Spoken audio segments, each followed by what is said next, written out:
Okay, I feel like I have to make a video about this at this point. Uh, this is what Blizzard does, and it's extremely frustrating for me. They nerf a hero and then proceed to buff that hero to compensate for the nerf. Take Farah, for example, here in today's patch. They nerf Farah because the whole community was complaining about her being busted, and she was.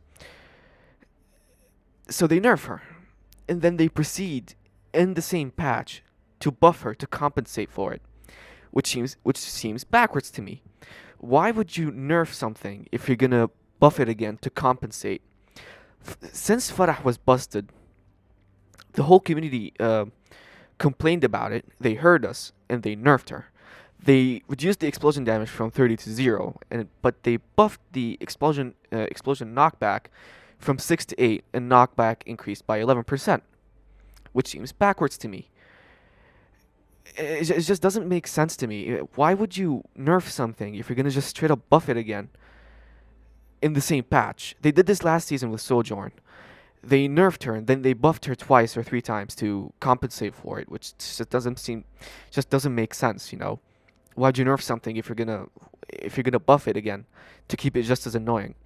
And also in this patch, they didn't nerf the damage, and that is what was annoying everyone about Farah, because she had like 80 splash damage without even hitting the target, just hitting next to it.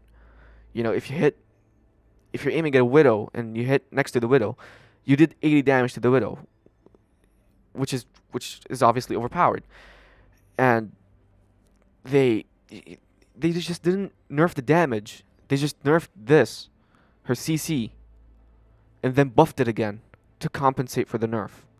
It just doesn't make sense to me, and it's so frustrating seeing Blizzard do this. I mean, it's just why would you do that? Why would you buff something?